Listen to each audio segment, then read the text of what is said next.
Salut tout le monde, je m'appelle Alain Robitaille, je suis président de la section locale de Montréal pour le syndicat des travailleurs et travailleuses des postes.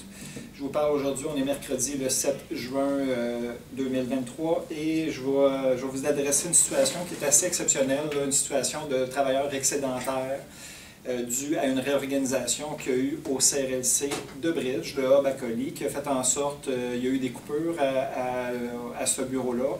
Ça a fait en sorte qu'il y a 12 travailleurs qui sont excédentaires, CSP plein temps, et il y a un travailleur ou une travailleuse qui est excédentaire, CSP temps partiel. Donc, face à cette situation-là, ça met en application des dispositions de notre convention collective, l'article 53 de notre convention collective, qui est un article qui est complexe dans son processus, mais qui permet à des gens de ne pas se faire mettre à pied. Et c'est ce processus-là que je vais tenter de vous expliquer. Et le processus permet, entre autres, certains privilèges, justement pour donner de la place dans le bureau du CRLC, dans le GEP de Montréal. Ça va permettre de donner un petit peu de place à tout ça. Et ça vient avec un certain nombre d'opportunités peut-être que certains trouveront intéressantes et voudront peut-être utiliser si vous êtes visé par ça. Première des choses, je vais revenir sur le concept de la région dite du GEP de Montréal. Parce que ça va revenir là, dans la vidéo, c'est les gens qui sont dans le GEP de Montréal qui sont visés par les dispositions présentement qui sont applicables en vertu de l'article 53. Le GEP de Montréal, c'est le plan mécanisé, que vous fassiez partie de peu importe le groupe de travail ou la classe d'emploi.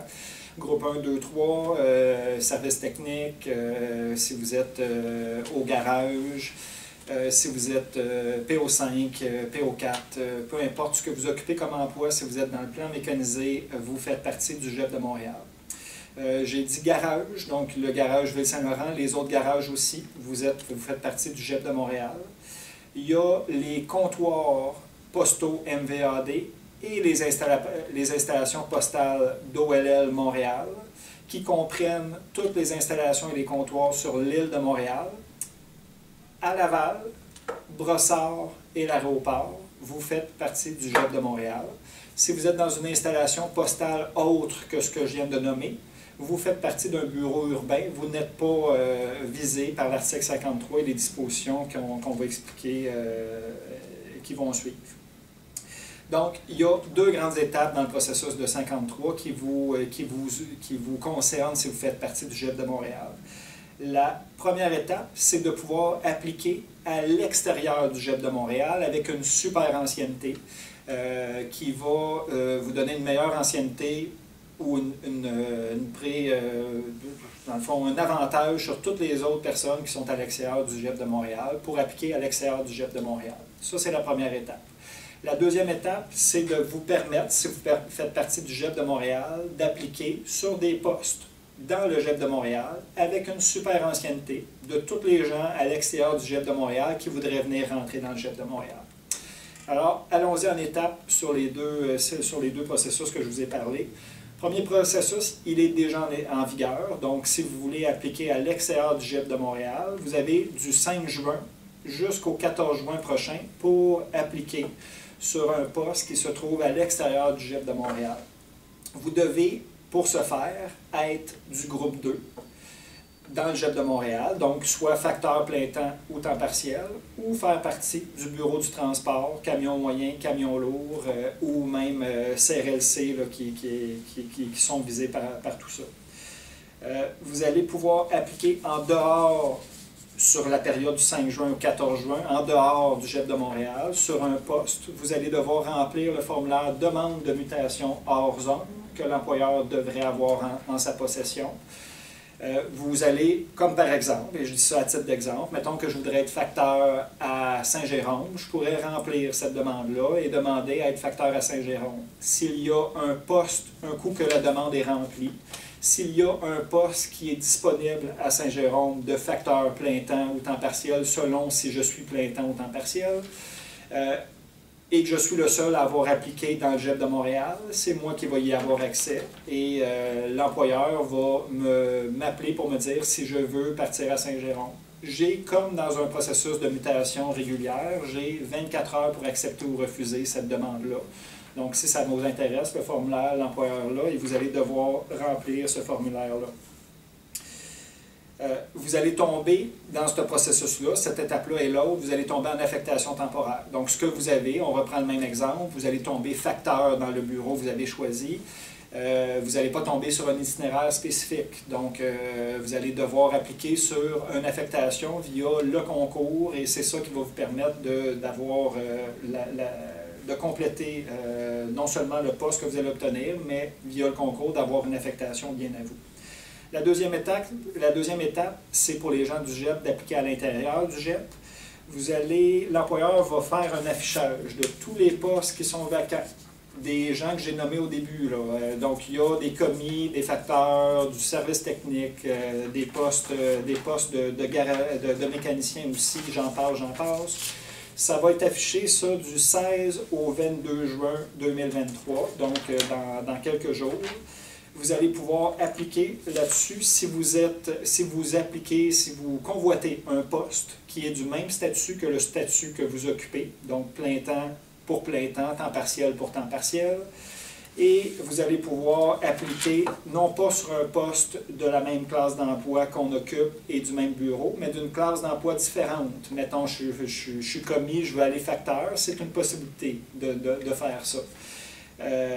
Mais je ne pourrais pas appliquer de facteur à facteur, donc ça doit être une classe d'emploi différente et d'un bureau différent. Je passerais, mettons, de Léo Blanchet du côté de MVAD, c'est deux bureaux différents, c'est possible de le faire via cette étape-là.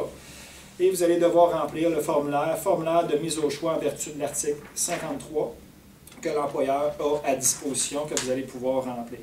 Encore là, vous avez une super ancienneté, c'est peut-être une opportunité que vous voulez saisir, dépendamment de votre situation.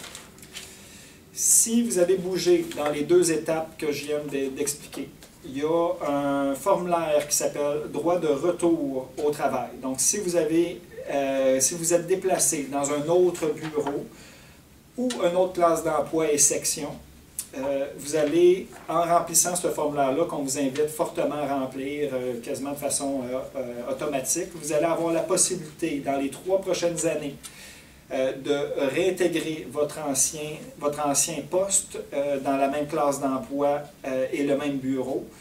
Dans les 3 prochaines années, le premier poste qui devient vacant. Ce n'est pas une obligation d'y retourner. Si vous êtes rendu dans le plan mécanisé et ça vous va, vous étiez facteur, bien vous restez dans le plan mécanisé, vous refusez sans problème. Mais si jamais ça ne vous va pas, vous allez avoir la possibilité, en remplissant le formulaire de retour, droit de retour au travail, de pouvoir revenir dans votre ancienne classe d'emploi et bureau. On vous invite à le faire. Il y a autre chose aussi qui est prévu à l'article 53, c'est que si vous vous déplacez dans un périmètre de plus de 40 km de votre lieu de travail, l'employeur et le syndicat ont négocié des dispositions vous permettant un dédommagement pour le déménagement si vous avez à déménager. Donc, vous êtes à plus que 40 km, vous devez déménager. L'employeur vous rembourse des frais de déplacement ou de déménagement selon leur politique qu'ils ont en vigueur. Je vous invite à aller voir les politiques du côté de Poste Canada. Quelles sont les politiques si c'est votre choix de déménager? Si jamais vous êtes déplacé à plus de 40 km, toujours à plus de 40 km de votre lieu de travail, mais que vous n'avez pas à déménager, l'employeur, pour les 12 prochains mois, va vous verser 150 $ de plus pour pallier au fait que vous vous êtes déplacé à plus que 40 km. Et à l'intérieur de ces 12 mois-là, si vous décidez de déménager, vous changez d'idée, vous déménagez, bien, vous avez le droit à l'indemnité de déménagement selon les politiques de l'employeur. C'est un processus, comme je vous disais, qui est complexe, c'est dur à résumer dans une vidéo et je vous invite, si jamais vous avez des questions en lien avec est-ce que je fais partie du GEP, est-ce que c'est quoi ma classe d'emploi, qui se trouve d'ailleurs à l'annexe A de la convention collective, c'est quoi mon groupe, c'est quoi mon bureau, je vous invite à contacter l'article 13 que des gens du syndicat que vous allez pouvoir rejoindre au 514-345-7355. Ils vont pouvoir répondre à vos questions et faites vite si ça vous intéresse parce que le processus est rapide et va se clore bientôt. Je vous remercie tout le monde.